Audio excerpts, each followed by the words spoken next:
श्री राम जी। श्री राधे महाराज जी। राधा वल्लभ श्री हरिवंश महाराज जी, आपके चरणों में कोटि कोटि प्रणाम। महाराज जी, मैं 15 साल से महादेव विश्वनाथ जी को गुरु मानकर माता काली की सेवा करते हुए शमशान साधना में लगा हुआ था। एकाएक कुछ महीनों से राम जी के नाम से प्रेम हो गया है। शमशान साधनाओं में जो मंतव्य का प्रयोग करता था, कुछ महीने से अब नहीं कर पा रहा हूँ। माला करते हुए मंत्र भूलकर केवल राम नाम ही चलने लगता है। अब राम नाम जपने से आंख से आंसू भी आते हैं, हमेशा रोना चालू होता है। महाराज जी, मार्गदर्शन करें, मैं किस दिशा में जाऊं? सही बात ये हुई है कि भगवान भूतेश्वर की आपके ऊपर कृपा हो गई है, जो राम राम तुम्हारे को जपने की रुचि हो गई। बहुत कृपालु हैं भगवान शंकर। जा पर कृपा न करें पुरारी, सो न पाओ मुनि भगत हमारी। परम कृपालु भगवान शिव आप पर बरस रहे हैं। आप जो हृदय में आया उसी में चल दीजिए। कोई प्रश्न नहीं, इस पर कोई विचार नहीं। अपने आराध्य प्रदत्त मार्ग पर विचार नहीं किया जाता है, चल दिया जाता है। ये प्रभु ने आपको चलने का अवसर दे दिया है। जो चिता भस्मा लेपो गरल मसनम दिक्पट धरो, जटाधारी कंठे भुजगपतिहारी, पशुपति कपाली भूतेशो तो भजति। अगर उनका भजन करते, जगदीश ही का पदवी, ये जगदीश की पदवी प्रदान करते हैं। जब भगवान शिव प्रसन्न होते हैं तो ये प्रदान कर देते हैं। भगवान अयोध्यावासियों से कहते हैं, औरो एक गुप्त मत सबई कहो कर जोर, शंकर भजन बिना नर भगत न पावे मोर। महादेव प्रसन्न हुए, अब ये मार्ग दे दिया, अब बहुत सावधानी से चलो। महाराज जी, जैसे जब ये नाम जब मिला तो हम शमशान साधना करके परेशान हो गए थे किसी तनाव से। महाकाली देखो, एक हम आपको बात बता रहे हैं। भगवान भूतेश्वर को प्रसन्न करने के लिए मार्ग हैं, जैसे अघोर मंत्र है, अघोर पंथ है, बहुत से मार्ग हैं। हमारे भगवान का एक स्वभाव है, ये था माम प्रपद्यन्ते तास तत्वे भजाम्य हम।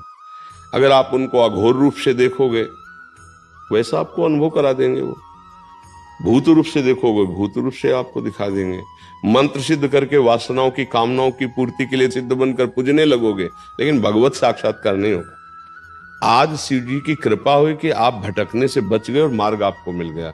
इसलिए सौम्य और शांत और पवित्र आहार करते हुए दैन्य भाव से चलोगे तो जीवन कृतार्थ हो जाएगा। हाँ, कब जैसे शिव उपासना में है, जो संभल नहीं पाते हैं तो फिर वो गलत मार्ग का अवलंबन ले लेते हैं, क्योंकि हम काशी में ही रहे, घाटों में ही रहे और उन्हीं के उपासक रहे हैं। फिर वो इसीलिए तो हम आपके पास आए। हाँ, वो अन्य जो नहीं पाना चाहिए वो पाने लगते हैं, जो नहीं पीना चाहिए वो पीने लगते हैं और कहते हैं भगवान शिव हलाहल विष समस्त देवता और भगवान की प्रार्थना स्वीकार की। जिस समय समुद्र मंथन हुआ तो समुद्र मंथन से सबसे पहले हलाहल विष निकला, जो पूरे विश्व को भस्म कर देता। तो स्वयं अजित भगवान श्री हरि समस्त देवता दैत्य भगवान शिव के शरण में गए और जब वंदना की और कहा, प्रभु रक्षा करो इस जगत की, क्योंकि आप ही कर सकते हो रक्षा। तो उन्होंने प्रार्थना की और भगवान शिव ने पूरे हलाहल विष को कंठ में रोक लिया और नीलकंठ नाम। वो कोई नशा थोड़ी करते हैं यार। महाराज जी, ऐसा कोई अगुड़ हुआ नहीं। हम नशा तो कभी नहीं किए। अज्ञानतावश जैसे मांस का सेवन हो रहा था, महाकाली के आदेश से जब राम नाम का आदेश हुआ, जिससे महाराज जी नाम में मिला था, परेशान होकर महाकाली के मंदिर में बैठे हुए। हाँ, इसमें हमको देखो, एक इस हमारी प्रार्थना है, कहीं हमको शैव उपासना में मांस भक्षण का कहीं भी आदेश नहीं हुआ, कहीं भी किसी शास्त्र में आदेश नहीं है। आप ये कहीं किसी गलत सलाह में या अपने मन की सलाह में फंस गए नहीं। आजीवन बचपन से लेकर के अभी तक, मतलब महाराज जी उसका वही संकल्प लेके परित्याग कर दिया। काफी समय हो गया। अब कभी नहीं क्या सामने माँ काली के आदेश से छोड़ दिया?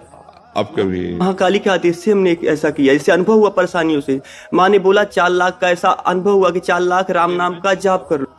हमको बस इतना केवल कहना है कि हमारी वो माँ ही नहीं हो सकती जो हमारे भाइयों की हत्या पसंद करती है। अगर वो हमारी जगदम्बा है तो हमारा ही भाई वो है। और अगर बकरा की बलि लेकर अम्मा प्रसन्न होती तो मुझे लगता वो अम्मा नहीं है।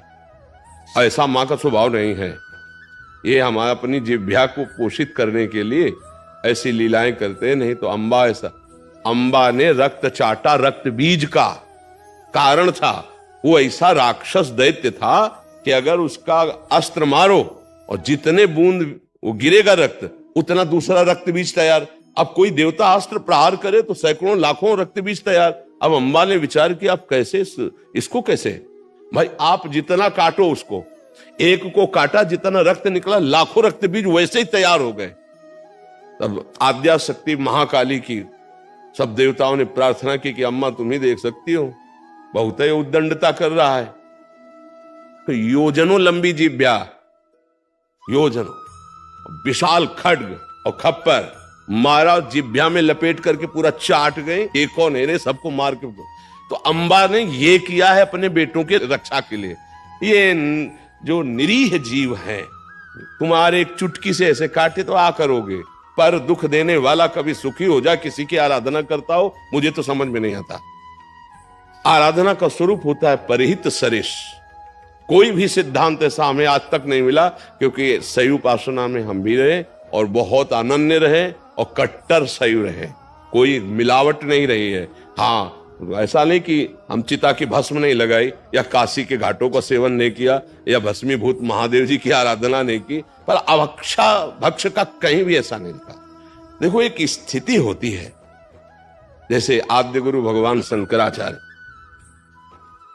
जा रहे थे तो अपने शिष्यों की परीक्षा के लिए वो एक जगह मछली बिक रही थी, ऐसे उठाया, ऐसे ऐसे खड़े हो गए। तो 4 जो शिष्य थे वो खड़े रहे और अन्य जो थे गुरुजी पा रहे तो अनुकरण कर रहे हैं। आगे बढ़े तो कांच गलाया जा रहा था, नारियल का खप्पर में ऐसे भरा कांच हो, ऐसे गलता हुआ कांच पी लिए। अब शिष्यों की तरफ देखा, उनकी तरफ नहीं, बोले पियो। गुरुजी सामर्थ्य नहीं तो मछली क्यों खाई? बोले आपने खाई। तो बोले पिया ना हमने। उनसे पूछा आपने क्यों नहीं खाया जब हम पा रहे थे? तो उन्होंने आपने आज्ञा नहीं करी। उत्तम बात यह है कि जो सिद्ध महापुरुष कर रहे हैं वो हमारी सामर्थ्य है। अब उन्होंने ऐसे किया, जिंदा मछली निकल वो जल में छोड़ दिया। अब वो ऐसे किए तो सब लीवर में पहुंच चुकी थी। तो हम महापुरुषों का, जैसे सिद्ध ऐसे हुए हैं महापुरुष, उनकी कुछ लीलाएं विचित्र हुई हैं। हम उनके केवल आदेश उपदेश से जो आचरण मिलते वो मानते हैं, अन्यथा प्रणाम है, आप महापुरुष हो, आपकी बात अलग है, हमको वैसे कार्य नहीं करने हैं। तो बड़ी कृपा हुई, खूब नाम जप करो और पवित्र भोजन, पवित्र आचरण और किसी भी जीव को किसी भी तरह से दुख ना पहुंचाना, इसी से साधुता पुष्ट होती, चाहे जिस मार्ग का हो। नहीं तो आप देखो, आप खुद निर्णय करें कि आपकी बुद्धि आपको धोखा देने लगी थी, मतलब हाँ, आगे चल करके जो स्थिति आती वो आप अपने को भले सिद्ध कहते, लेकिन एक पागल की सिवा और कोई स्थिति नहीं रहती।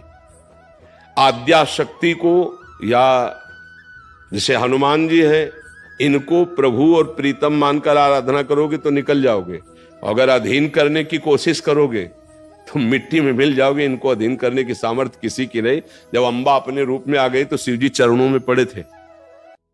दर्शन करते हो कभी? ऐसा दर्शन क्यों? मां विशाल और वो चरणों में पड़े हुए हैं।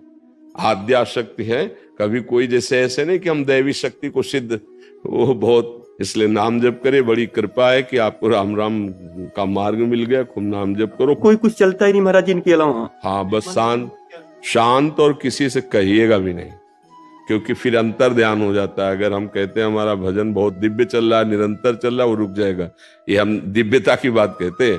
आज जैसे यहाँ संत सभा में कह दिया, अब इसके बाद कभी नहीं कहना, शांत। और ऐसे कोई भी आचरण या ऐसा पहनावा ऐसा ना होना चाहिए जो सात्विक ना हो, शतोगुण से युक्त पहना। देखो भगवान शिव हैं, उनकी हम समानता नहीं कर सकते। जैसे वो मुंडों की माला पहनते हैं, उनकी समानता कर सकते हैं। अगर वो आंख मूंद लिए तो 88,000 वर्ष एक बार में आंख मूंद गई। शंकर सहज स्वरूप संभारा लाग समाज। 88,000 वर्ष। अपनी आयु कितनी है? 80 और 100, 88 तक पहुंच जाए तो बड़े भाग्यशाली समझो। 88,000 वर्ष की जिनकी समाधि लगती है, उनसे हम होड़ कर सकते हैं कि वो मुंडों की माला पहनते तो हम मुंडों की माला पहने, वो जहर खाए तो हम। धतूरे का फल चढ़ता है, एक धतूरे के फल में 20-25 आदमी मर जाएंगे। महादेव जी के धतूरों का फल, मतलब वो अद्भुत देवता है, उनकी प्रसादी भी बहुत होश है से ले। मतलब सेव भी चढ़ता है तो सेव ले लो। अब कह दो सबे प्रसाद तो एक धतूर का फल है, खा लोगे तो हजम कर ले के सामर्थ्य थोड़ी, वो देवादिदेव महादेव सबकी सामर्थ्य। इसीलिए बहुत ही सत्संग की आवश्यकता होती है।